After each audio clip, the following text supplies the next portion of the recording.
I have never heard in my career of the owner of a company challenging an employee to a fight. I would have won. Tito's just a really dumb human being. He's not intelligent at all. He's very, very stupid. I'm done with the UFC. I'm done being taken advantage of. I'm done of being disrespected. Tito always thought he was smarter than everybody else. That guy used to step over dollars to pick up dimes. How much you can defame my name? How far is it gonna go? I'm trying to erase me from MMA. You ask anybody that knows me, man, I'm scorched earth. I'll bury you. I said that one day I'll be bigger than the UFC. That's when they smashed me. If you enjoy stories about legendary fighters, make sure to hit the like button and subscribe. Now let's step into the world of Tito Ortiz. Born on January 23, 1975 in Huntington Beach, Jacob Christopher Ortiz was the youngest of 4 brothers, growing up in a turbulent household. His father, Samuel Ortiz, a carpenter of Mexican descent, gave him the nickname Tito as a baby. Everybody knows you by Tito, but your real name is Jacob. I was Tito since I was 1. My father named me Tito. Didn't like Jacob because people always just say, wake up Jacob. Just super stupid remarks, and Tito just stuck. Ortiz later joked it fit him perfectly, even as a toddler. I liked it, and come to realize that Tito means ruler. Want to be a king, get to be named by a king, and Tito worked for me, so. But behind the nickname was a childhood already spiraling out of control. Up to the age of 6, I had all the love I needed. I have all the attention I needed. I was taught true love. At the age of 7, everything changed when his father had to go to hospital for surgery. So my father had his hernia taken out. He was in the hospital for I think about a month. After hernia surgery, Ortiz's father was prescribed morphine. When he came out, he still had the addiction from the morphine that the doctors prescribed him. During recovery, he was introduced to heroin to help with the addiction. And his brother introduced him to heroin. And this happened when I was about the age of 7. And addiction quickly took hold. Soon after, his mother also fell into drug abuse. Life inside the Ortiz household collapsed. Life changed completely. My dad lost his business. He lost work, and things just kind of spiraled down. The family was evicted from their Huntington Beach apartment, beginning years of instability. We moved out of Huntington Beach. We moved to Santa Ana. Moving between trailer parks, motels, and garages across Santa Ana. Had a hard upbringing. My mother finding ways to pay for my father's addiction and their addiction. Drugs were everywhere. By 6th grade, Ortiz later admitted he had tried nearly everything, including cocaine, PCP, and inhalants like glue. He fell in with local gangs and cycled in and out of juvenile detention. I hung around gangs in Santa Ana, California. What do you have to do to get into that gang? You walk down a line of about 10 to 15 guys, and they punch and kick and pretty much give you a beating. I came home, my mom said, what happened? I said, I got in a little fight at school, and that was pretty much the end of that. At a young age, he fell into trouble, influenced by gang members and dangerous behavior. As a kid, I used to steal because I didn't have the things that other kids had, and my parents weren't there for me, so that's all I understood. It's survival. It was survival for me. I mean, I didn't have money. I didn't have the things, and I saw everybody having all this stuff, and I wanted that stuff. From 7 until 13, I was on my own. I was on the streets, fishing on Newport Pier until the next day, sleeping on the pier. One memory stayed with him. Ortiz began hallucinating, seeing crowds, cameras, people shouting his name. In those visions, he even saw his name glowing on a giant marquee. I had big dreams at a really, really young age. I tell my mom one day, I'm gonna grow up, Mom, you're gonna see my name in big letters and say Tito Ortiz. I'd have dreams of being on red carpets, of people taking pictures of me.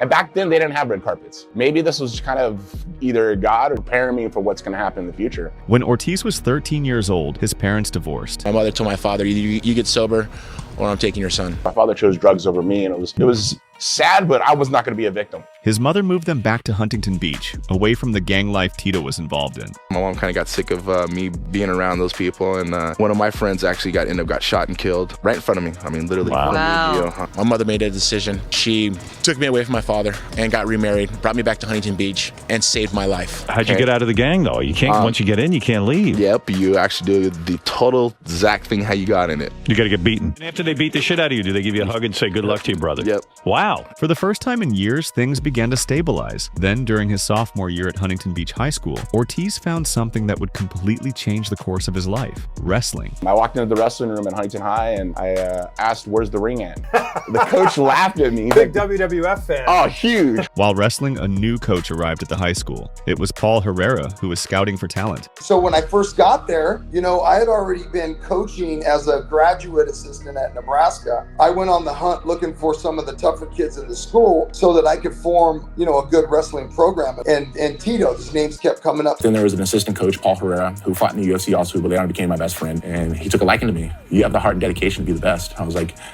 I just want to be the best. I want to be the best in this room. I want to be the best in the state. I want to be the best in this county.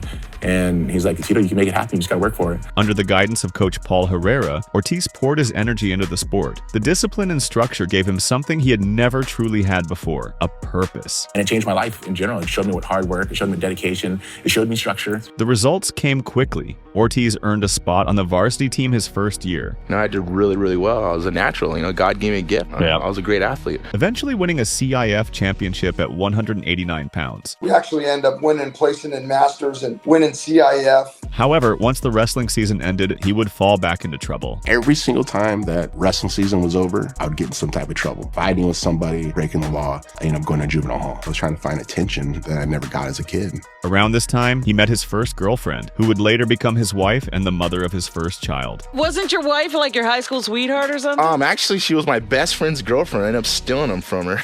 But it wasn't that. He cheated on her and she left. After we became friends, then like 2 years later, we ended up getting married. We have a beautiful son. By his senior year, he finished 4th in the California State Wrestling Tournament, establishing himself as one of the top high school wrestlers in the state. For the first time, the troubled kid from Santa Ana looked like he might have a future, and wrestling had saved his life. And making through those 4 years of wrestling in high school, it saved my life. Despite the success he found in wrestling, stability didn't come easily after high school. When Ortiz turned 18, his mother kicked him out of the house, and then he went to live with one of his brothers. Unable to afford college, he chose to work and support himself instead. He drifted through a series of manual labor jobs and slowly fell back into the environment he had tried to escape. I got a job at Allied Moving Service, and I'd have 16-hour shifts, and I was using. This time, it was methamphetamine. I hung out with one of my friends that we did speed, methamphetamine. By the time he reached 19 years old, the young wrestler who once looked destined for success was again spiraling toward the same path as his parents. Maybe get a couple hours of sleep, wake up the next day, do it again and again and again. Then came the moment that changed everything. One night, while Ortiz was out at a nightclub in Huntington Beach, he ran into his former high school wrestling coach, Paul Herrera. I was at a club and old coach seen me and he was like, Tito? I was like, hey, what's up, Coach Raw? Herrera had since become an assistant coach at Golden West College. When Herrera saw Ortiz, he knew something was wrong. He asked him a simple question. You doing all right, man? Yeah, I'm fine. He goes, you sure, man? You don't look too good. Yeah, I'm fine. What are you talking about? He said, oh, you ever thought about coming back and wrestling and going back to school? He told Tito that if he wanted to pursue college, he could apply for financial aid. He goes, you're Mexican, right? I go, yeah, we can get you financial aid at the junior college. He goes, but you got to make the first step. I go, really? Later that night, something clicked. He looked in the mirror and barely recognized himself. At 6'2" and just 185 pounds, he was deep into drug use, heading toward the same life that had destroyed his family. In that moment, Ortiz realized he was becoming exactly what he feared. It scared me. I was turning to my parents. And it terrified him. I refused to be like my father. Refused. It's time for you to be a man. Step up. The next morning, he made a decision. He quit his job. Monday morning came, called my work, and I said, I can't come in today. I want to see about this coming back to school. Walked into Herrera's office at Golden West College. I walked into his office and he had a big smile on his face. He's like, I didn't think you're going to show up. And asked for another chance. Herrera gave it to him. I went to school and started wrestling again, and I got sober, I got clean. And that was when I was 19 years old, and I never used that again.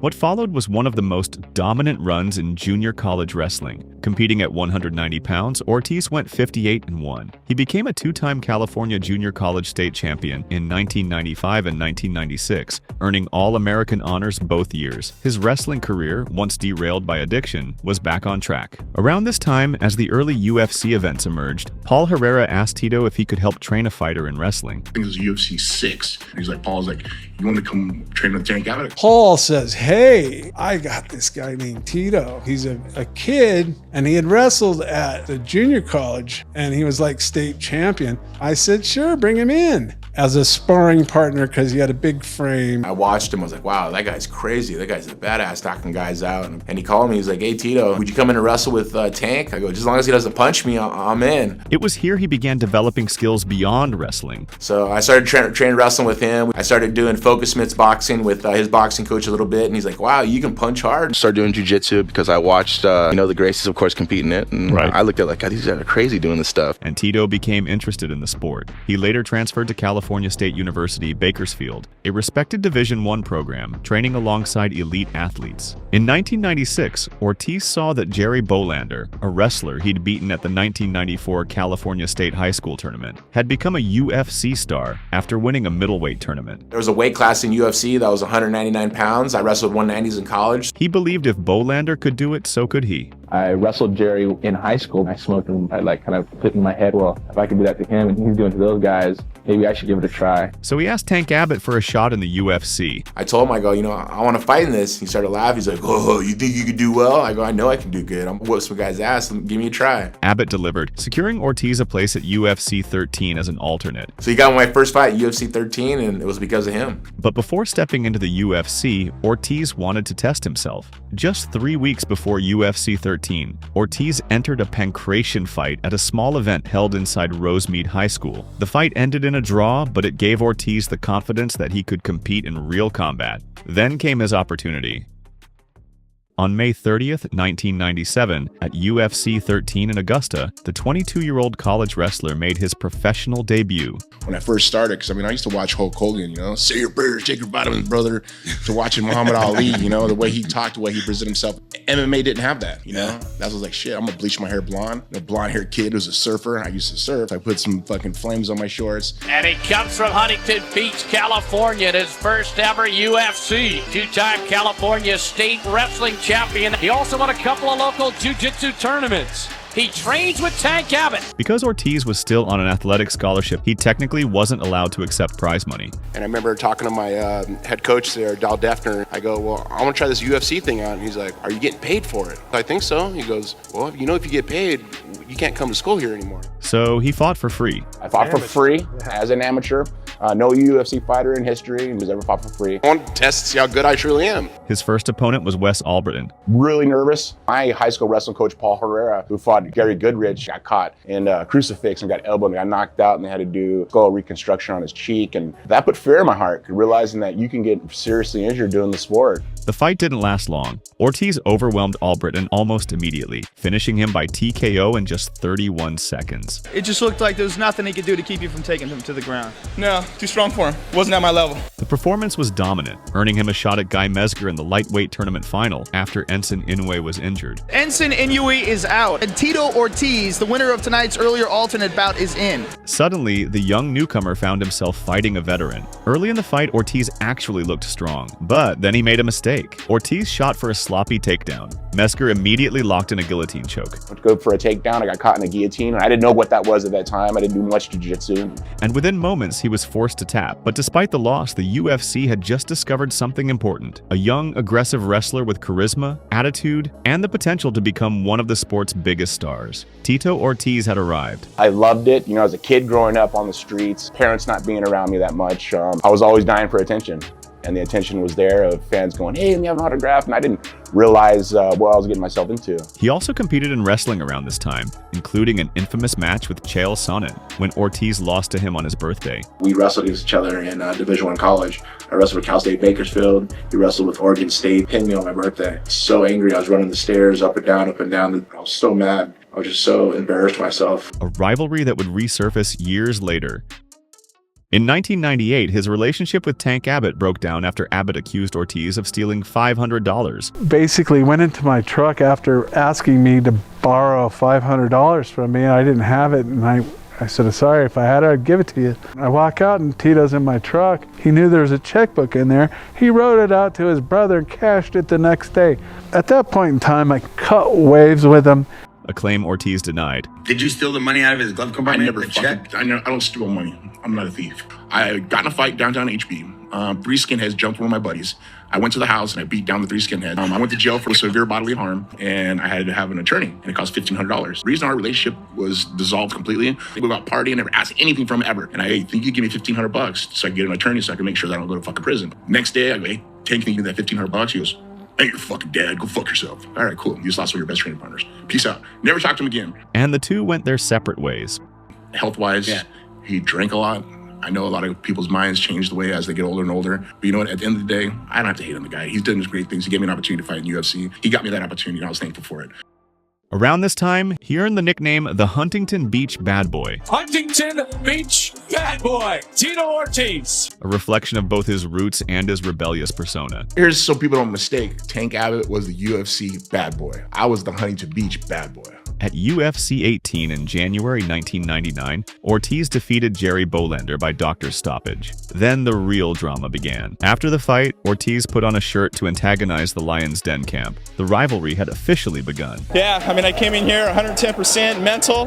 That's about 100% of this game. The rest is physical. That comes with it. 2 months later, at UFC 19, Ortiz got his revenge against Guy Mezger. Fighting out of Tank Abbott's hometown of Huntington Beach, California. He was a friend of Tank's. That relationship has since dissolved. This time, Ortiz stopped Mezger with a first-round TKO, but the fight itself wasn't what people remembered. After the stoppage, Ortiz flipped off Shamrock's corner, And he's firing the young guns again. then pulled out another shirt, one that read, "Gay Mezger is my bitch." The reaction was immediate. Ken Shamrock exploded with rage, climbing onto the cage wall and screaming toward Ortiz. Shamrock very upset with the disrespect shown towards the Lions Den corner. Referee John McCarthy physically grabbed Ortiz and carried him across the octagon to prevent a full-scale confrontation. Backstage, the situation nearly spiraled into chaos. Police were called to the arena amid fears of a massive brawl between the Lions Den camp and Ortiz's team. Tito Ortiz had become something the UFC desperately needed at the time, a star and a villain. 2-0, 2 straight wins against the Lions Den, and Ken Shamrock is upset. What is your reaction to that? It's kind of hard. I mean, I kind of beat up the little alley cats and send them back to the litter box. What does the future hold for Tito Ortiz? I know, hopefully get a shot at the title belt. By 1999, Tito Ortiz had become one of the UFC's fastest rising stars. His aggressive wrestling, trash talk, and a growing rivalry with the Lions Den camp had made him one of the promotion's most talked about fighters. Not only were you an athlete, not only were you finishing fights, but you were a personality. Yeah. And they were like starving for that at that time. After these fights, Ortiz's career changed dramatically. He founded his own team, Team Punishment. It was Team Punishment in the very beginning. It was me, Mayhem, Phil Baroni, Razor Rob, Tiki. It was all based out of Huntington. Building both a training camp and a brand around himself. Around this time, he also connected with Dana White, who was working as a boxercise instructor. I first met Tito back in 1998 or 1999, and he had already fought like 4 times in the UFC. In 1995, John Lewis opened one of the first MMA and Brazilian Jiu-Jitsu schools in Las Vegas. Around the same time, Dana White began training there with Lorenzo and Frank Fertitta. First time I met Dana White through John Lewis doing jiu-jitsu. Using the gym as a base to learn and connect with fighters. It was in this environment that White built relationships with Ortiz, Tiki Gosen, and later Liddell. I know he taught Dana White, Lorenzo Fertitta, Frank Fertitta Jiu-Jitsu, and he brought me in there because I was the world champ at the time. Those connections would soon evolve as White went on to begin managing them. My first impression on Dana was he seemed like a really humble person. Ortiz at the time was frustrated. He felt the UFC wasn't treating fighters fairly. Payments were often late, contracts were restrictive, and the promotion itself looked unstable under owner Bob Merowitz and Semaphore Entertainment Group. Tito started telling me how bad it was in the UFC at the time. I said, I'll help you out. White saw both the problem and the opportunity. Because I love this kind of anyway, and I love battling with people, so it's right up my alley. He offered to become Ortiz's manager. Dana finally came to my house. He convinced me to be a manager. The two quickly developed a real friendship. Will you guys kiss on camera? Will you guys kiss? And White's first move was to renegotiate Ortiz's UFC contract. Had some battle backs with SEG Corporation by Bob Meyerowitz. Securing better pay and improved terms. Got to a point where I was making a certain amount of money. He said, Dana says, well, he deserves this and this. If you don't like it, we're going elsewhere. And hung the phone up and I looked at him like, are you sure you want to do that, man? It was a battle, man. This thing lasted months. Let's take a chance. So I took a chance. I took a huge chance. About 2 hours later, they called back and said, okay, the deal's done. End result is end up getting Tito a better contract. For the first time in his career, Ortiz had someone advocating for him behind the scenes. I was getting paid the most money out of any fighter, and I really put my life into Dana's hands. I trusted him like a big brother to me, pretty much. Then came his first shot at a UFC championship. On September 24th, 1999, Ortiz challenged Frank Shamrock for the UFC middleweight championship, a division that would later become known as light heavyweight. The fight carried historic significance. It was the first 5-round championship bout in UFC history. For the first few rounds, Ortiz appeared to be winning the battle, but Frank Shamrock had built his entire strategy around one thing: conditioning. As the fight progressed, Ortiz started to slow down. Shamrock did the opposite. He battered Ortiz with a barrage of strikes, overwhelming the exhausted challenger. With no escape left, Ortiz was forced to tap out. It was a crushing defeat. His endurance had broken Tito Ortiz, and in a strange twist, the fight would also mark the end of Shamrock's UFC career. Immediately afterward, he retired from the sport and vacated the championship, leaving the future of the division wide open and setting the stage for Tito Ortiz to eventually fight for the title once again. After the fight, Tito Ortiz went to train with Frank Shamrock to improve his conditioning. And I knew if I could show this young man the secret knowledge that I had, he would kick everybody's ass for a long time. I've really been fortunate to learn from a lot of great people, and Frank was one of them. In March 2000, Tito Ortiz competed at the ADCC Championships, facing elite competition including Matt Hughes and Ricardo Arona. During the event, Joe Silva approached Ortiz about returning to the UFC to fight for the vacant middleweight title against the axe murderer Vanderlei Silva. And at the time, I kind of thought about it like, oh shit, I know who Vanderlei is. I have nothing to lose. Yeah, let's do it. From the opening bell, the fight followed a familiar pattern. Ortiz repeatedly dragged Silva to the ground. Round after round, his wrestling controlled the pace while Silva struggled to escape. After 5 rounds, the judges awarded Ortiz a unanimous decision victory. Tito Ortiz was now the UFC middleweight champion. After the fight, he celebrated in typical Ortiz fashion, pulling on a shirt that read, "I killed the axe murderer." I worked very hard for this to make this belt happen. Because I have a tremendous training camp with John Lewis. And I dedicate this to Kristen Nicely. That's my fiance, who's been with me from the very beginning. We have crowned a new middleweight champion of the world. His name is Tito Ortiz. Guys better look out. There's a new cat on town. And now you're the middleweight champ. What is next? Actually, I'll be getting married June 17th to my beautiful fiance, Kristen Nicely. His fiance has a new ring. This guy's got a new belt. New middleweight champion of the world, Tito Ortiz. Tito married his fiancée, Kristen, in June 2000. Shortly after, while on their honeymoon in Bermuda, the couple were involved in a scooter accident after colliding with a bus. Ortiz suffered a broken foot, while Kristen sustained serious injuries and had to be flown back to California. The timing was significant. The accident came just weeks after Tito won the UFC middleweight title, and the injury impacted his preparation for his first title defense later that year. On December 16, 2000, at UFC 29 in Tokyo, he faced Japanese veteran Yuki Kondo. The fight ended quickly. Ortiz secured a brutal neck crank submission just 1 minute and 51 seconds into the first round, successfully defending his title and reinforcing his position as the top light heavyweight in the UFC. But while Ortiz was defending his belt, something far bigger was unfolding behind the scenes. At the time, Dana White was still serving as Ortiz's manager. Through his negotiations with the UFC's owners, White began to realize just how bad the company's financial situation had become. The promotion was collapsing. White brought the opportunity to Lorenzo Fertitta, pitching the idea of buying the struggling organization. Frank and Lorenzo have been friends of mine since we were little kids. I think the UFC's in trouble, and I think that, they might be going under. We might be able to buy it. Soon after, Lorenzo and his brother Frank Fertitta made their move. In January 2001, their company Zuffa purchased the UFC for roughly $2 million. A month later, we owned the company. Dana White was installed as president of the company, and overnight, Tito's relationship with Dana White changed completely. Basically, what we want to do is we want to make this the Super Bowl of mixed martial arts. We want to make it more fan-friendly, we want to get the crowd involved in it, and we want to bring back the best fighters in the world. The man who had once fought for Ortiz's pay raises was now the man signing the checks. White was no longer just Ortiz's manager, he was his boss. The year 2001 marked a turning point for both Tito Ortiz and the UFC. At the time, Ortiz was the UFC's biggest star. Right when UFC got bought by the Fertitta's brothers, Bob Meyerowitz, he understood how to make a star, kind of put him forward. Then when Lorenzo bought it, he was like, this is what we're gonna do. At that time, I was the champion and I was the brash, cocky, people called me an asshole. I was just confident. And that was something that Tank told me too. He told me to make sure people always talked about you. Either it was bad or it was good. When they didn't talk is when you need to worry. The first event under the new ownership came on February 23, 2001. At UFC 30, Ortiz headlined the card against Evan Tanner. Just 30 seconds into the opening round, Ortiz lifted Tanner high into the air and slammed him violently onto the canvas. The impact knocked him out instantly. It became one of the most memorable knockouts in early UFC history. Ortiz celebrated the victory in his now familiar style. That night also introduced something else that would become part of Ortiz's identity. After the finish, he walked to the center of the cage and began miming the act of digging a grave. I've always wondered where your celebration came from. I just won my world title, and I went to a Muay Thai event. And before the match, this guy from Thailand came out and he started doing a gravedigger before the match and grabbed the guy's face and threw it in and like looked at Mad Dog and I was like, oh, I'm still in that. Fought Evan Tanner and I did it and it blew up from then. The Gravedigger celebration was born. Tito Ortiz,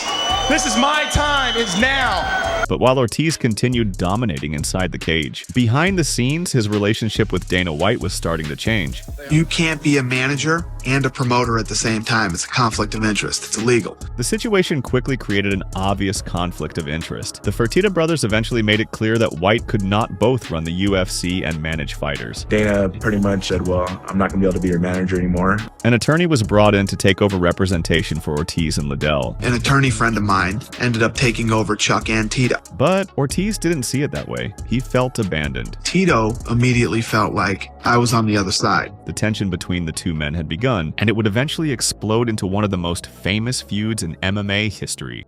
Following the takeover, the UFC introduced new weight classes. They made division for me because they said they wanted to do more weight classes. Ortiz's title was rebranded as light heavyweight, and he was given the chance by Joe Silva to define the limit. Silva, the matchmaker, and he asked me, he's like, so what would be the perfect weight for you? I go, the perfect weight for me would be 205. He chose 205 pounds, creating the division. I go, I'll walk around about 225. I go, cutting that 20 pounds would be easy. I go, if you can make it that way, it'd be great. Because back then I used to go down to 199, and that was hard. He became the face of the company, launching Team Punishment merchandise and appearing on the cover of a UFC video game. The Ultimate Fighting Championship video game that came out, I got to be on the cover of that. When I was a kid, I would never even imagine it. I mean, I'm a role model in this sport now, and that's where I got to be. I believe it's my job to go out and show kids that, you know what, once you set your mind to something, you can achieve anything. Tito Ortiz, the Huntington Beach bad boy, the most recognized figure right now in the UFC. Inside the octagon, Ortiz remained dominant. At UFC 32 in June 2001, he defended his championship against Australian fighter Elvis Sinosic For the light heavyweight championship of the world. Ortiz finished him in 3 minutes and 32 seconds. I think you made people mad with your t-shirts after you won the fight, and you burying them and covering it up with them. That's good though, I like that. But later that year, Ortiz would face a much tougher challenge. At UFC 33, just 17 days after September 11th, Ortiz defeated Vladimir Matyushenko in a grueling 5-round decision. In 2001, Tito Ortiz was still the UFC light heavyweight champion, but the cracks in his relationship with Dana White were beginning to grow, and the rivalry that would eventually define an era of the sport was already taking shape. The two men were starting to clash. Traveling on a private plane to Japan, Ortiz and Dana were on board alongside the Fertitta brothers and Joe Silva. At first, the situation seemed harmless. Tito and I were messing around and he put me in what's called a neck crank. It escalated. I was tapping and he didn't stop. I just started blasting him in the ribs. And when he let go, just jumped up and it was a full-blown fist fight in the plane. And the Fertitta brothers had to jump in and break up the fight. What had started as playful wrestling had turned into a full-blown fist fight 30,000 feet in the air. For now, they were still working together, but the relationship between Tito Ortiz and Dana White was quickly deteriorating. After UFC 33, Tito Ortiz began having issues with the attorney Dana White had arranged to manage him, feeling there was little real negotiation on his behalf. It just seemed like my manager was just agreeing with everything Dana said. There was never no negotiations at all. Meanwhile, Chuck Liddell emerged as the next contender, defeating Vitor Belfort at UFC 37.5. Looks like me and him are next. I got a little thing before him though, little Ken Shamrock. We got some bad vibes, gotta take care of with him. But after that, it'll be me and Chuck. To line up a shot at the winner of Ortiz versus Ken Shamrock at UFC 40. I told him, I go, a huge fight to be Ken Shamrock. He's in the WWE now. Everybody knows his name. Everybody knows who he is. I go, this would be a great pay-per-view. And they made the fight and made it happen. I hope to God you come ready, because if you don't, I'm going to beat you into the living death.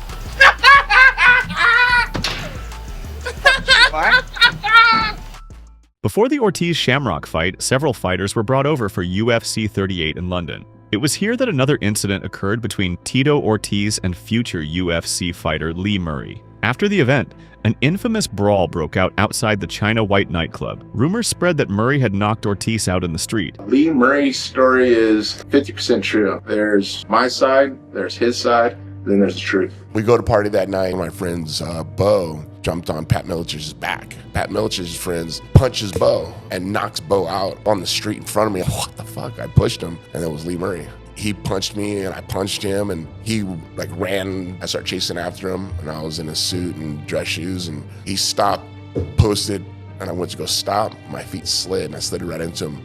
Hit me with the right hand, dropped me. I got up and I clinched him. Then the cops came and broke us apart. That was pretty much it. Fueling talk of a future fight, one that never materialized as Murray was later imprisoned in Morocco for his role in a £53 million robbery. Back inside the octagon, Tito Ortiz defeated Ken Shamrock at UFC 40. I gave it to him, man. It was one of the biggest fights in UFC history at the time. Setting up the long-awaited clash with Liddell. I can't even begin to fathom a match between Tito Ortiz and Chuck Liddell. However, Ortiz pulled back from the Liddell fight over pay disputes. Chuck Liddell is next in line. What's going to happen? I don't know. I'm not really thinking about that right now. Me and Chuck, I guess we got to sit back and look at it. I guess we got to renegotiate things because me and Chuck, our friendship's not worth the money we're getting paid, if you ask me. And the bad blood between them started when Tito refused to fight Chuck. Ortiz demanded more money for the fight, citing their friendship and prior agreement. Well, I think we were associated from day one. We used to train with each other. He was a good kickboxer. My wrestling was great, so we helped each other. It sucks fighting a guy who I thought was my friend. Anybody who knows Tito knows this. Tito doesn't have any friends. I thought we had an agreement that if we ever fought each other, it would be for, huge amounts of sums of money. And he didn't care. All he wanted was his world title. Tito absolutely, positively would not fight Chuck because he knew he couldn't beat Chuck. And that's the truth. You knew Chuck Liddell would beat you. You didn't want to lose and you didn't want to give up your title. To tell lies that I'm afraid of Chuck is just ridiculous. Just because I was trying to get me and Chuck paid more money is ridiculous to say that I was afraid of him. Ortiz demanded a new contract, but Dana White refused. He parted ways with his attorney and brought in new management to renegotiate his contract. Tito ends up firing the attorney who was representing him and ends up getting this new manager. And this new guy comes in and he's all Hollywood. He's going to do this for Tito and that for Tito. And that's the same old shit that happens. It's the classic story. The man who had once managed Tito Ortiz and fought for his pay raises was now the man refusing to increase his pay. And Ortiz felt betrayed. He believed his former friend had climbed to the top of the UFC and then pulled the ladder up behind him. As talk stalled, Liddell instead faced Randy Couture for the interim title, while Ortiz stepped away for nearly a year to pursue a film project. By leaving, taking a year off, Tito hurt the sport. He hurt the UFC. Yeah, I took a year off just to, I shot a movie at the time, The Crow. All it was a business decision that I made. Tito's thing was acting. I don't know if you've ever seen Tito act, but acting isn't really his thing. Fighting was. To me, this is a business, and I understood that from day one. That guy used to step over dollars to pick up dimes. After a year of negotiations, they finally agreed a contract. Everything that Dana wanted to say against me or the UFC wanted to say against me kind of hindered my image, so I just fucking want the opportunity. I would get paid more money. But as they started getting paid more money, I started getting shut out more and more. Now all of a sudden I became a stupid guy. I was a pussy. I was afraid to fight Chuck. It was just like, it was such propaganda that was pitched under. In the UFC documentary Bad Blood, Tito Ortiz felt he was portrayed negatively rather than fairly. They're assassinating my character. And once again, I know Dana had a lot to do with a lot of things. There was some stuff. Oh, they ripped him pretty good. They were getting after him. I understand why he's upset. You're gonna let him rip someone that bad, you let him defend themselves. I had no choice to fight the next person, and that was when Randy Couture and Chuck Liddell fought, and Randy Couture ended up beating him. Tito Ortiz's championship run finally ended at UFC 44 on September 26, 2003, against interim champion Randy Couture. The fight was billed as champion versus champion. Ortiz was 28 years old in his prime. Couture was 40, widely viewed as the aging veteran. But inside the cage, Couture delivered a masterclass. Before this fight, Tito Ortiz had never been taken down in the UFC. After 3.5 years as champion and 5 successful title defenses, Ortiz's reign was over. Without the title, Ortiz had less leverage with the company, and the feud escalated. Tensions reached a breaking point when Tito Ortiz, now with new management, publicly accused Dana White of exploiting him financially. He comes out with his new manager and starts saying crazy shit about me, about how I never did anything for him, and I was him the whole time. For White, who had previously backed Ortiz in contract negotiations, the claims felt like a betrayal, marking the true end of their relationship. He completely me, threw me under the bus, and made me look like the scumbag that was out there, screw him over and all this other stuff. I'm very truthful when I talk, and I said that one day I'll be bigger than the UFC. That's when they smashed me. He got me to the point where he hurt me, bad. You ask anybody that knows me, man, I'm scorched earth. I'll bury you. The couture loss led directly to the fight fans had been waiting for. At UFC 47 on April 2nd, 2004, Ortiz finally faced Chuck Liddell for the #1 contender spot. Liddell believed his striking style was the perfect counter to Ortiz's wrestling. In round 2, he proved it. Liddell landed the punch that ended the fight, knocking Ortiz out for the first time in his career. When Tito and Chuck fought for the first time, I told Chuck I want your gloves and your trunks that you beat the snot out of him in. I put him in a glass case and hung him up in my house. Tito Ortiz had 2 fights left on his contract as tensions with Dana White continued to escalate. I mean, I hated this guy to the point where I can honestly say I don't think I've ever hated anybody worse than I hated Tito. I just didn't feel at the time that Tito was a guy we could really build our business around. Ortiz defeated Patrick Cote. He only had 1 fight left on his contract. Dana White began to distance Ortiz from the company. Then all of a sudden, I had to pay for my own tickets for the UFC. Actually got escorted out of the UFC. They took me off the UFC website. I was there before the company was even bought by Zuffa, and I no longer exist as a UFC fighter. It was kind of like a kick in the face. Before facing Vitor Belfort in the final fight of his deal, Tito Ortiz won the fight and stepped away from the UFC to explore other opportunities. And they wanted me to resign with UFC for a certain amount of money, but they're to cut my pay in half. And I said, fuck it. Nope, I'm gonna put money on myself. He explored deals with Pride and the World Fighting Alliance, but no deal materialized, and briefly entered professional wrestling, signing with Total Nonstop Action Wrestling. At the same time, Ortiz was going through personal struggles, feeling lost and without clear direction. I was at the UFC for a whole year. I was barely making enough money for my family. I was in a downward spiral and I was losing everything. It reached a point where his wife at the time reached out to Dana White for help. One day I get a phone call. And it's Tito's wife. She starts crying and she starts telling me, Dana, I don't know what's happening to Tito. He's not the same. I don't know if you can even find it in your heart to help me. And something inside of me did not want this guy to lose his family. Let me see what I can do. Later in 2005, Tito Ortiz's relationship with his wife came to an end. Around the same time, Dana White reached out to renegotiate his contract, aiming to set up Ortiz versus Ken Shamrock for The Ultimate Fighter Season 3. Imagine if him and Ken were the coaches of Season 3. That would be crazy. A new deal was agreed, but Ortiz included a unique condition, a 3-round boxing match with White. We would spar all the time. And when I signed my contract again, I said, okay, we're gonna have a boxing match. Which Dana White agreed to. Contract comes in that says Tito wants to fight Dana. 3 3-minute rounds. I was like, yeah, we'll do it. I'll do absolutely. Done. Throw it in there. I'm in. In November 2005, White announced Ortiz and Ken Shamrock as coaches for The Ultimate Fighter Season 3. You and I have issues. We need to realize that this is about them, not about us. Setting up their rematch in 2006. Ortiz also began a relationship with Jenna Jameson, drawing major media attention. Jenna Jameson? Yeah, I want to know what that's like. We hung out, exchanged numbers, and started talking. Is that the best fucking lay you've ever had in your life? Yeah. Oh, shit. There's one other, but she's right there. Did it freak you out the first time you had to go to bed with her? Because she's had so many big, thick cocks. With porno stars, they do take tests. I guess they're some of the cleanest people. Is it intimidating? I don't know if I can handle. And you've got a big penis. I guess you can not. You can imagine the best porno you've ever watched, Howard, and being the star. Oh, I think that's terrific. Yeah. Ortiz returned at UFC 59 in April 2006, defeating Forrest Griffin by split decision in a Fight of the Night performance. He followed with 2 emphatic wins over Shamrock, including a first-round TKO at UFC 61, before finishing the Trilogy later that year. Those victories earned him a rematch with Chuck Liddell at UFC 66. The event drew around 1 million pay-per-view buys, a milestone for the UFC. Ortiz competed well, but Liddell's counter-striking proved decisive, stopping him by TKO in the 3rd round. In 2007, the proposed boxing match between Dana White and Tito Ortiz moved close to reality. I think what fucked up Tito and Dana's relationship when Tito was trying to fight that nigga. He was trying to box him. White got licensed, hired a trainer, and documented the buildup in Bad Blood. Tito's scared too. He's calling me. He's worried. He's nervous. I'm in his head. I'm gonna fuck him up. Completing medicals and making weight. But when the weigh-in arrived, Ortiz didn't show. Done everything I needed to do to hold up my end of the deal. If you do a deal with me, a deal's a deal. The last part of this thing is weighing in. If Tito doesn't show up, then that's it. I've done everything I was supposed to do. Ortiz later claimed the agreed 50-50 revenue split had been removed from the final contract. And we're going to split everything, all the revenue, 50-50 down the middle. He said yes. But when it came down to it and it was going to get done, he said, we can't do that anymore. I can't give you anything. I said, well, if there's no contract, you can't give me anything, I'm not gonna do it. And this was a month before the fight was even announced that it was gonna happen. All of a sudden, I'm not gonna get any financial revenue from it, and it didn't make sense to me. I'm a businessman. It was propaganda on his side to show that the boxing match was supposed to happen. Don't sit on scales saying Tito's a no-show, he's afraid to fight me, which is exactly what they did. In the beginning, when we first signed the contract, Tito had every intention of fighting me. Maybe he heard how serious I did take it. And I think Tito started thinking, you know, this really wasn't a good idea. It's a lose-lose situation for me.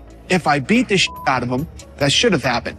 If I don't, that might not be good either. I wish it would have happened. That way I could actually shut him up and shut a lot of his fans up. But I'm glad it didn't happen because I probably would have hurt him.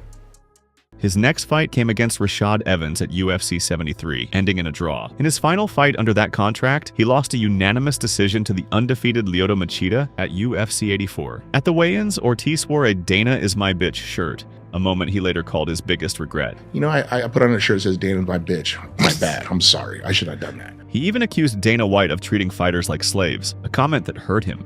Yeah, they look at it as slaves for you, man. That's what it comes down to. That's all they care. That's what all these guys feel like, slaves. No. These guys are competitors who come in here and want to prove that they're the best. Some of them fight 3-4 times a year. Because you're going to make them a superstar. Because this is what they want to be. That's your quote words. No, I'm going to make you a superstar. No, you're the one that wants to be a superstar. No. These guys want to be fighters. That's the difference. Okay.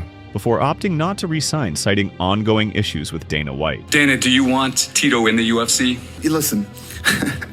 When are you guys gonna make it up? Me and Tito have we need some serious fucking counseling, okay? We need some counseling. UFC holds all the power with all the money, but it's just a factor now that I found out that from my fights, I'm not covered in my insurance for my back surgery. But I gave 11 years of my life to them, and now they're not gonna cover my surgery. I really felt hurt that they denied it, so I'm gonna have to use my own insurance to make it happen. I gave 11 years to a company, and they've slapped me time and time again, and I can't deal with it anymore. And being bullied is something I won't take. Treat myself as a business and not just a fighter. A clause in his contract then prevented him from signing elsewhere until mid-2009. In 2009, Jenna Jameson gave birth to twin sons, Jesse and Journey Ortiz. You're having twins, you must be very excited? I'm really amazed. I'm excited to start a family, you know? I'm 33 years old. But the relationship soon deteriorated as Jameson struggled with addiction. When she started using drugs, her Oxycontin, she was eating 80 milligrams, 3 or 4 times a day. Something Tito Ortiz said mirrored his own childhood. It became an addiction problem that I saw exact resemblance of my parents, and I don't want to lose everything I had. She blew through $8 million in a 4-year period. By July 2009, Ortiz and the UFC reconciled. Dana came to me and all his guys, and he says, if you don't sign with us, it's fine. I just want to make sure that we're friends again, and because the negativity is eating me up. And I said, me too, I can't stand it. Agreeing to a 6-fight deal. And we shook hands and we started talking. We came to terms. Last night, I signed the contract. I will be competing again. Back. Once he came back in the UFC this time, we squashed all of our differences, and we really are. We're past all that. I just want to be treated with respect by you guys, man. Respect me for the fighter I am. Don't defame my image. His decline continued. He lost to Forrest Griffin at UFC 106. He then coached on The Ultimate Fighter Season 11, opposite rival Chuck Liddell, setting up a trilogy fight. However, due to injury, he withdrew. He said, yeah, you got a ruptured disc in your neck and it'd have to get surgery. They never showed that in The Ultimate Fighter. They said that I was afraid and I never wanted to fight him. So once again, that was propaganda against me. Months later, he faced Matt Hamill at UFC 121, confident he would win. One thing, too, that I've noticed, he's deaf, so he has a soft head. When he did The Ultimate Fighter, he got kicked with a head kick, and he doesn't have an equilibrium. Matt Hamill has a soft head because he has no equilibrium. To be honest, I don't know what is soft head. Even if people don't understand, they go, is soft head good or bad? It's easier for him to get knocked out, I think. But lost by unanimous decision. Before the fight, at the weigh-ins, Tito Ortiz wore a "Dana is my hero" shirt, signaling that the past was behind them. Tito Ortiz's day's done inside the octagon? Well, I think going into this fight, what everybody heard me talk about is this fight's going to see whether or not Tito's still relevant in the 205-pound division. Tito went in there and he fought and he lost. He's lost either 4 of his last 5 or 5 of his last 6. Back in the days when I was saying I don't want to be in the Tito Ortiz business was when I absolutely, positively despise Tito. Do I absolutely, positively despise him? No, I don't. I don't hate Tito anymore. In 2010, Ortiz was arrested on suspicion of domestic violence following an incident at their Huntington Beach home. He denied the allegations, claiming Jamison had relapsed. I ended up going to court and all of it was dropped because it was a complete lie. And she said in public that she was wrong. Prosecutors declined to file charges, citing insufficient evidence. Then came UFC 132 in 2011, a turning point. I know Tito, and I know how he fights when his back's against the wall. It's when he's at his best. The question is, does he have anything left? We'll find out. This is a young man's sport, and time isn't any of our friends. He absolutely has to get this win to continue on. I train 6 days a week. 5 days a week. I'll train 3 days a week. One of those days, I will train 2 days of the week. So 6 days a week I'll be training. A heavy underdog against the undefeated Ryan Bader and on the verge of being cut, Ortiz delivered one of the biggest upsets of his career. I was with my ex and I was going through some fucking mental war. Every day was just abuse. And if I would have lost that fight against Ryan, I would have lost out of 4 fights. And let me tell you, I'm making some good money. Dropping Bader and submitting him with a guillotine in the first round. He celebrated emotionally, later thanking White for pushing him. I won that fight. They called me a week later. Dana said I need to fill in, fight against Rashad Evans for a rematch on a 3 weeks notice. I said, you guarantee my next 4 fights? I'll do it. He goes, let me call you in 10 minutes. Call me back in 10 minutes, said done deal.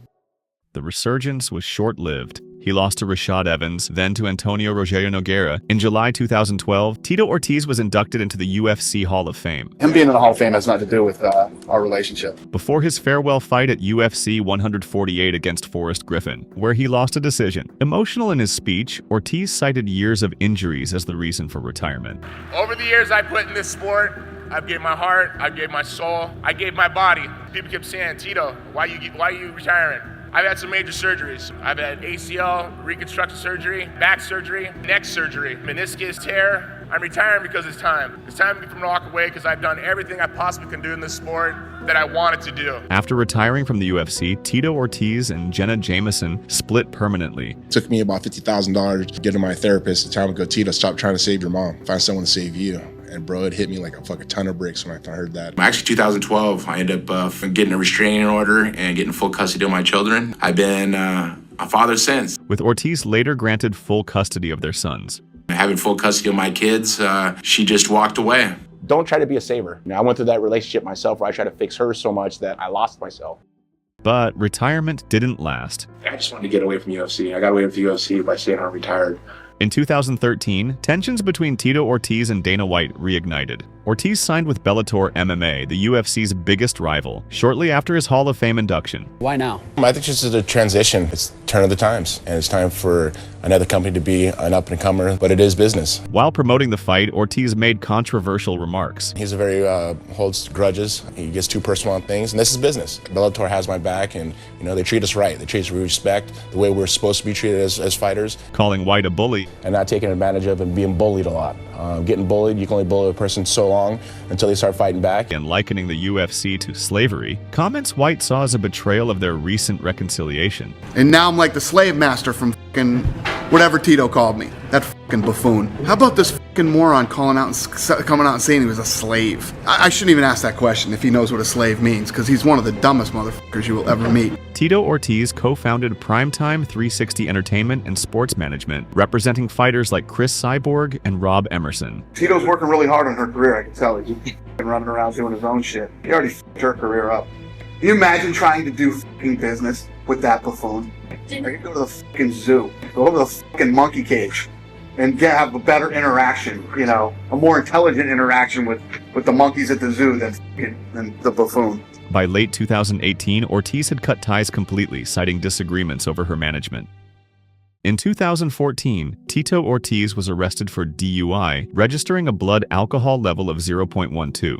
He received probation and was ordered to attend an alcohol education program. That same year, he began dating Amber Nicole Miller, a former UFC Octagon girl. The relationship marked a turning point in his personal life. But a beautiful woman. Beautiful all the way to the soul, to the heart, to the bone. This girl is not selfish at all. She is very caring. I can't talk enough about her because she's such a wonderful woman. She stepped up as a mother for my children. She saved me. She saved my family. She saved the future for me. His bout with Quentin Jackson was canceled, so Tito Ortiz instead made his Bellator debut against Alexander Shlemenko, submitting him in the the first round. He then entered a feud with Stephan Bonner. Everyone says the same thing. He's the most selfish, self-absorbed, arrogant sack of crap they've ever met. Poor Jenna. I don't know how she put up with you all those years. Defeating him by decision, which earned him a title shot against Liam McGeary. However, he fell short, losing by submission. Soon after, a past rival emerged, Chael Sonnen. The two exchanged heated words at the pre-fight press conference, with Sonnen getting under Ortiz's skin. And he's a dum-dum. I mean, he speaks like a drug addict. I don't know what's wrong with the guy. He's barely literate. Tito's car just got repossessed a week ago. Tito has a Rolls Royce. Now, in fairness, that's a beautiful car. I wouldn't own one because I'm not that big of a prick, but it just got repossessed. I heard that he tried to sell some suits to make do on the car, but nobody had a size 52 stupid. Tito, all I can ask is what your rebuttal is to that, man. Complete gas. All I hear is gas coming out of his ass, and it's not his butt. Well, he talks well. His mouth has gotten him in every fight, big fight that he's had. Tito always says I'm using my mouth to get my opportunities. The only person I know that made money using their mouth is his ex-wife. You're a fucking punk, dude. That's what you call class, right here, compared to no class. That was a nasty line. No by class. Me. They don't call you the bad guy for nothing. There was 3 laws of rule of trash talk. Don't talk about a family. Don't talk about their religion, and don't talk about their country. His final moment came at Bellator 170 in 2017, submitting Sonnen with a rear naked choke, avenging a loss from decades earlier. He retired again after the fight, asking his son to lay his gloves down in the cage. Tonight was really about Tito and a fantastic end to an unbelievable story. On behalf of Spike, on behalf of all MMA fans, thank you. After his retirement fight, Tito Ortiz's girlfriend received a message from Dana White, congratulating him on the win. Doesn't understand, he did send you a text message after the fight tonight? He actually sent my girlfriend a text message. Thank you, Dana, for the text and saying, that's the way you should go out on top. So I guess it's that love-hate relationship we got towards each other. I love the guy, man. He was my first manager, I always just fought for what I wanted for my career. That's always fought it for. And no hard feelings. I've grown up a lot over the last 4 years. I've done a lot of things business-wise that I'm looking for my future. And I made some mistakes before, and I'll never make those mistakes again. However, just a year and a half later, another opportunity arose, this time with Golden Boy Promotions. It was a trilogy fight between Tito Ortiz and Chuck Liddell. By this point, Liddell was 48 and Ortiz was 43. The fight generated huge interest and curiosity, but also heavy backlash. Not my cup of tea, but you're gonna watch it. For sure. Well, I'm gonna watch it. Yeah, we'll watch it. Some people say it shouldn't happen, with many questioning it due to Liddell being well past his prime. As you guys get older, is it harder to get your bodies into the shape that's required to go at each other? Not with me. I've only been off for a year and a half. I'm only 43 years old. I'm an old mature. I matured old, very fast, but at the same time, my body hasn't matured great because of my father's really old. My father's 80 years old. My grandmother's 100 years old. So my body is in great shape. In a way, you're jealous of him. How does hearing that out of his mouth fall on your ears? Jealous of him? This guy can't even put a fucking sentence together, man. Are you kidding me right now? He's reaching for those grapes. He's trying to make his wine, and the wine's already sounding like a violin with that cheese and wine. Even Dana White publicly criticized the bout. The reality is, Chuck Liddell is a fighter. He loves to fight. But should you fight? The California State Athletic Commission should have never even sanctioned that fight. Ortiz, however, saw it differently, later saying he had run into White in a club and hoped they would both make a lot of money from the fight. And the Dana White says, I would have never let that fight happen. I don't know why they let him happen, but he's willing to promote it at the UFC Hall of Fame. Willing to say, you guys deserve it. I hope you guys make a shit ton of money. But then contradicts himself later on after the fight's over. I can't believe they did that. It's just disgusting, this and that. I would have never done that to my friend, and da-da-da-da. In November 2018, Ortiz knocked Liddell out in the first round, ending the fight with one final gravedigger celebration. The backlash was immediate and Golden Boy collapsed soon after. Ortiz's final MMA fight came in 2019, submitting Alberto Del Rio via rear naked choke at 44. Outside the cage, his feud with Dana White reignited. There are probably 2 guys that absolutely tried to destroy the company at that time, and it was Tito Ortiz and Randy Couture.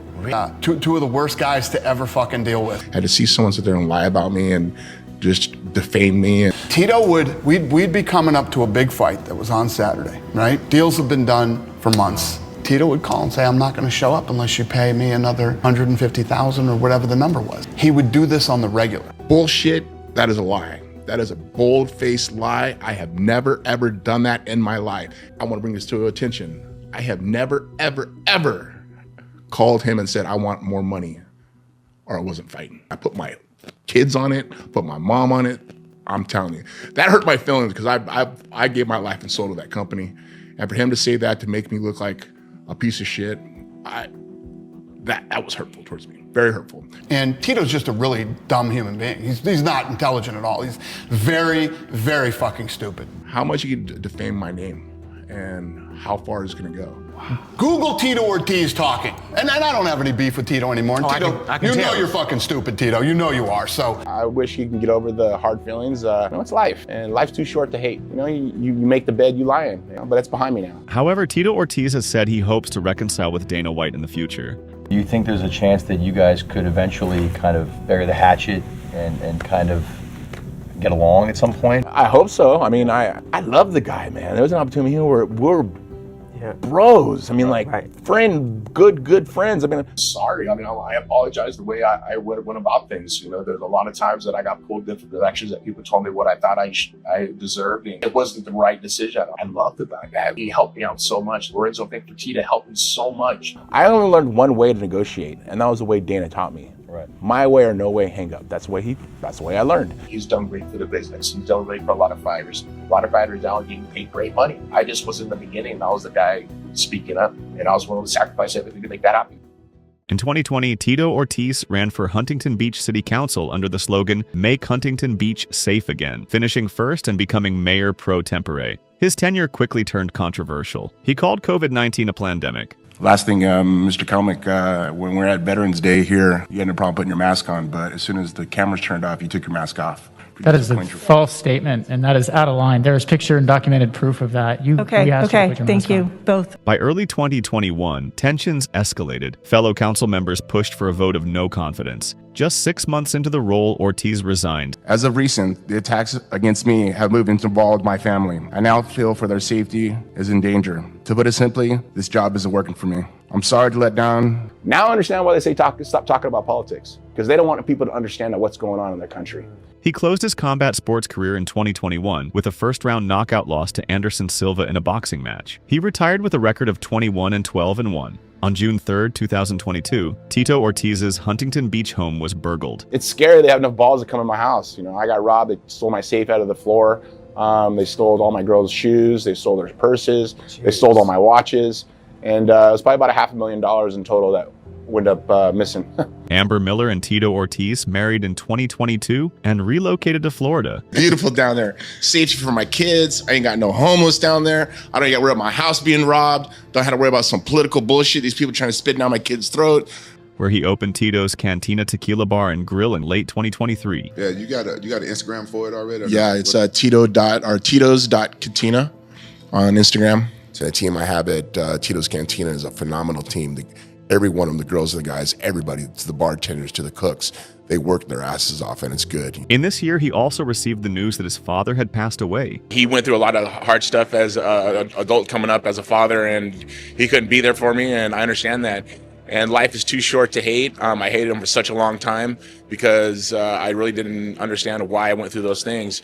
But being a father now and going through the same things that he went through and my mom went through from my ex Jenna, I understand what he went through. I understand how hard it was and how hard it is to stay clean and to focus on your children. It was nice to go and apologize to him because life is too short, and to look over and him look at me and says, "You know what, son, I'm proud of you." And he says, "I love you." It was great. It was a great feeling. It was a good feeling just because just to hear my dad say he loves me and he's proud of me. I worked my ass off to get where I am. He only knew as good as he learned. That's all he knew. Yep. And but he taught me everything not to be to my kids. Tito Ortiz helped build the UFC into what it is today, becoming one of its first true stars. His career was filled with rivalries, controversy, and defining moments inside and outside the cage. But beyond the spotlight, his focus has shifted. Tito, what are 3 things in your life you're grateful for right now? Happy family, being a hard worker, and knowing that nothing can break me. He has said his priority now is being the best father he can be. My legacy of being a fighter doesn't mean shit to me. What matters to me is a legacy is me as being a father. And giving his children a better life than he had. Helping people is what I wanted. I want to help kids. And through it all, his legacy in the sport remains undeniable. There's nothing in my life that I'd ever take back and wish I could do over again besides my parents doing drugs.